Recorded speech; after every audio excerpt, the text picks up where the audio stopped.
bakit ngayon lang to lumabas? Time for an upgrade. Oh my goodness. I think, yeah.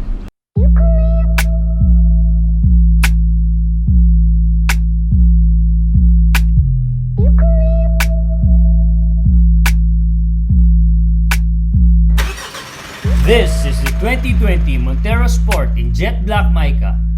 Sabi ni Mitsubishi, everything is more sa variant na to.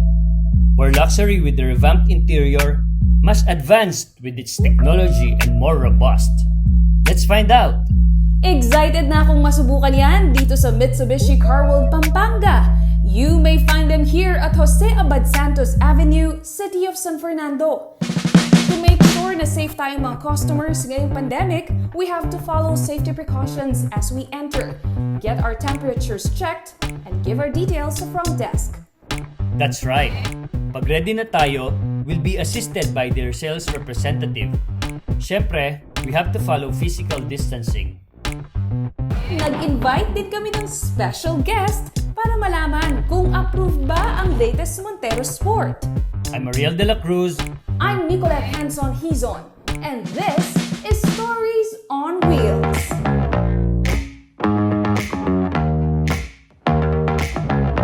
Sir Vox, ngayong pandemic, no, syempre sanay kayo, everyday may event yan, no? But one of the industries na greatly affected because of this pandemic is yung live events industry. So, That's right. paano kayo nag-cope dito and may mga bago ba kayong naging hobbies dahil sa pandemic? Yeah, well, hindi naman kaila sa atin na talaga lahat tayo nahirapan dito sa nangyari natin because of the COVID-19. You know, parang everyone was off guard talaga, diba? So, nobody prepared for this one. Siguro ang maganda lang, hindi naman sa maganda, no? Pero ang isa sa mga realization na experience natin is lahat tayo ito pantay-pantay. Diba? No matter how, what your social class is, lahat affected ka. High-end, low-end, mid-end, masa, lahat affected. So, yun, like in our industry, no, masakit man siyang i-accept, no? Pero sinasabi nila, tanggap naman namin na we are non-essential. Diba? Meaning, the world can continue living without our industry. So, kaya, yun nga, and we already accepted na kami yung last na, well, we were the first one na talagang greatly affected by this one, and Last most one likely will be the last one to sa phase ng recovery. Exactly. Even before they thought of ways to generate income is yung yung spirit na paano makatulong. So I think maybe you can talk a little bit about that. Yeah, thank you for raising that up, Ariel. No? Kasi doon sa local industry natin, in Pampanga, there was one designer, no? Actually, i-mention ko na si Santino Rivera, no? Parang he wanted to initiate a project to distribute face mask lang muna. Kasi, di ba, during the first few weeks ng pandemic, nagkaroon ng scarcity ng mask, di ba? Wala kang mabili. Even sa mga drugstore, supermarket, wala kang mabibili. So, siyempre, yung funding na nahirapan sila. So, just one post lang on social media, nagulat na lang kami, nung nagpapadala na lang viral sa na. sabi ko ba, ang dami pa lang gusto tumulong din. So when, after that, siguro a few weeks after, na-realize na namin, ang kulang, yung mga PPE, mga PPE suits. At siyempre, sino pang pwede gumawa ng mga PPE suits? Siyempre, yung mga designers din. At the same time, yung mga in-house mananahi nila, wala rin silang ginagawa dahil wala rin trabaho. So instead of walang ginagawa, so they asked their mananahi to create these PPEs. And we were able to help a lot of hospitals. Kasi ang initial na gusto namin maging recipients are the frontliners, mga nurses, mga doctors, even yung mga reception, mga frontliners talaga, na talagang that time, wala tayong mabili mga PPE. So talagang we took the initiative na yun ang gawin. Thank God naman, maraming tumulong, maraming nag-donate, maraming So that was very noble for them. First to be affected, one of the first to be affected. One of the first to help, others. and then last on the recovery phase. I know. But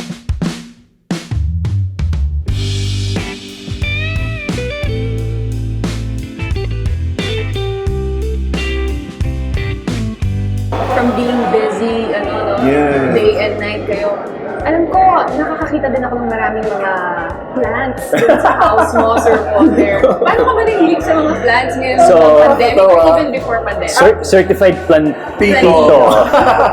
Ano siya, tawag dito. Well, dati pa naman ako, hindi ako mahilig magtanim. Mahilig akong tumingin ng mga halaman. Kasi, well, wala pa akong maalalang nabuhay na halaman na hinawakan ko. No? Pero, a good thing, may kasama ako sa bahay na talagang she takes care of the plants.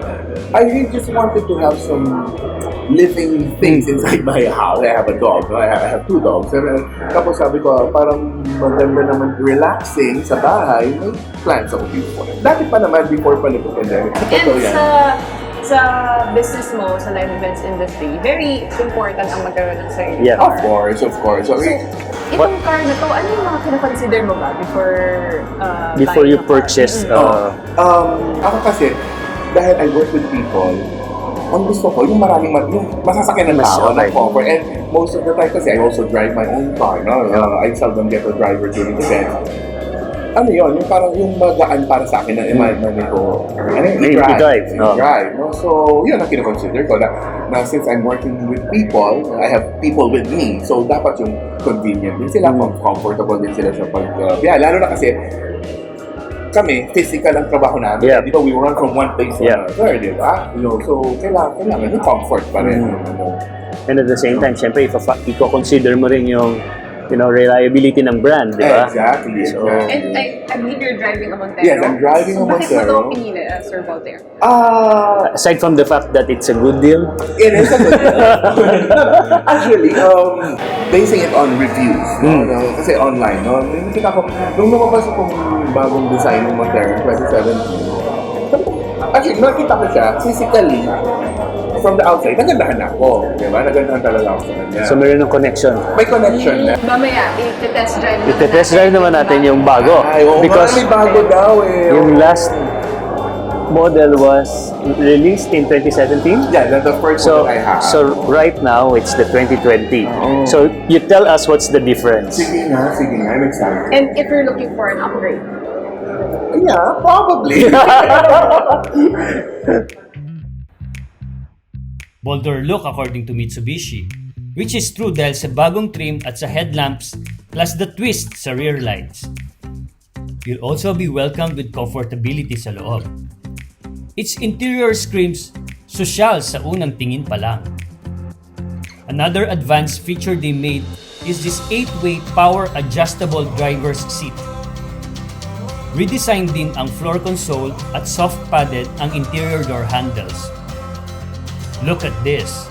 Aside sa dalawang USB ports, may 220-volt power outlet sa loob. We also have this touchscreen multimedia entertainment and a digital dashboard.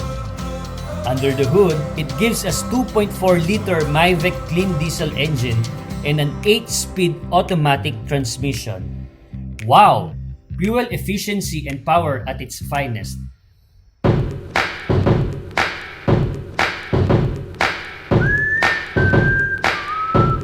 Sir Walter, so unang sakay mo dito sa Montero 2020. Anong sasabi Napansin mo? ko, itong dashboard. Ang ganda. Totoo nga. Ito, ang laki ng screen. Ang digital na lahat ng nasa harapan ko. Bakit ngayon lang ito lumabas? Time for an upgrade. Oh my goodness. I think, yeah. Ang ganda. How about yung comfort niya? It's the same. No, it's what Montero is known for, di ba? Yung driving comfort. Hindi Hindi pa rin siya nakakapagod. nakakapagod man. Kasi nga, well, I was driving my mom's SUV before, no? So I thought all SUVs are like that. Different brand, di ba? It's a different brand. It's a different brand, no? I thought all the SUVs are like that. So if I go to Manila, parang pag uwi ko pagod na pagod ako. Parang Natagtag, no? parang binugbog yung katawan ko. Pero when I got my new Montero, I tried to test drive the Montero pala. Parang ang gaan, parang hindi yung bago nga nasa NLEX ako, nung bago yung sasakyan ko. I was running more than 100 kilometers per hour na pala, hindi ko alam. Oo, ganun na pala ako kabilis. Kasi hindi mo siya ma-feel eh. Hindi mo nag-enjoy mag-drive. Yes, so Tapos ano napansin mo, parang ito, iba na siya eh. Yung Oo. Parang aircon, dial na control. siya. Yung dati, yung sa akin kasi, pinindot pa siya. Oo. Well, maganda siya kasi pag gabi, yung attention mo dapat nasa attention sa daan, no? Minsan kakapain mo, minsan mali-mali na pipindot ko eh. So ito madali, no? Ito alam mo na, ito yung aircon, yan yung thermostat, you know. No one can control this. Yeah, so, Passenger can also oops, sorry. adjust yung temperature ng aircon. Maganda. Sa ang ganda ng itsura, ang gwapo. Diba? Ang gwapo. Even the exterior. From labas. Yun, from labas. Napansin ko. Explore natin mamaya yung... Mm. This vehicle looks like it has a lot of Safety features. I know. Oo. One of them is, which is so noticeable, no? Yung mga airbags. Yes. I can see on your side there's an airbag. Ang dami nga. Oo. Ano na sila, no? Parang yung mga sasakyan talaga ngayon, they just don't focus on yung comfort. The aesthetics. Aesthetics. Diba? Oo. Parang Safety na malaking talaga. factor na rin talaga yung safety. Oo, totoo naman yun. Eh, di ba sa news pa lang, ilan ang nababalitaan natin everyday na nagkaroon ng vehicular accident, di ba? So, yun yung napansin ko sa Montero nga, no? Yung, di ba, I'm driving one. So, I own one. Yung kumbaga parang nagmamaneho ka, alam mo talagang... Yung level of comfort. Oo, hindi ka anxious na ano ba to, safe, may just in case mabangga ako, ano ba yung sasalo sa akin, ganyan. I think that's a good point. No? Kasi minsan, kasi mga advanced na yung mga sasakyan. I don't know about you, Nicolette, pero ako, never ko siyang pinaservice sa labas. Meaning, ako, it's always casa. I mean, it's... Ako rin. Casa maintain. Ako rin. No? Kasi they have the technology. I mean, they created it. So They know the product. They know the product. Diba, kanino mo i-entrust yung sasakyan Totoo mo yun. other than those professionals who are Big risk trained, kasi, diba? no? Kung outside mo yun. Makakasave ka ng konting... Magkano lang naman yung Magkano lang difference? yung Doon ka na sa difference, doon ka na sa At least covered pa ng warranty. totoo yun. Saka ang ganda ng casa, no? I mean, comfortable, may wifi, may kape, Or iced tea minsan. may iced tea, di ba? Ako, I bring it sa sa minsan dito or minsan sa Clark. Sa last. Kasi yun ang mas medyo malapit sa akin. Sir Walter, kumusta naman yung after sales service ng Carworld? Alam mo, yun ang gusto ko kasi una kasi ay inisip ko baka dahil siguro alam ko nilang kilala ko yung may-ari, no? Baka ganun siya. Pero hindi naman pala. I mean, You've talked to other clients. Ganun pala talaga sila. They try to reach out. They want to they go ano yun? Beyond what expected. Oo.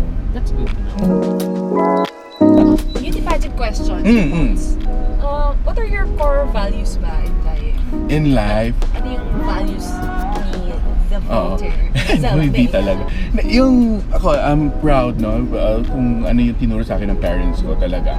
Nung bata pa kami, sabi nila, mas sira na ang lahat sa inyo, wag lang yung integrity niyo. Yung parang talaga yung naging na-instill sa akin, no? Sabi ko, kahit walang nanunood, walang nakatingin sa iyo, still do the right thing. Diba? Hindi porke nasa harap ka ng camera, nasa harap ka ng publiko, ito yung ginagawa. Pero pag wala nang nakatingin sa iyo, hindi iba na, no? Pero yung maging consistent ka, yung integrity mo dapat intact. Okay. Ano bang dream wedding na Gustong i-organize? Yung totoo? Yes. Yung totoo? Ang dream ko, i-organize ang wedding ni Jor and ni Ariel. Wow! Yun ang isa ko talagang inaasahan. Here are the services offered by Mitsubishi Carworld Pampanga.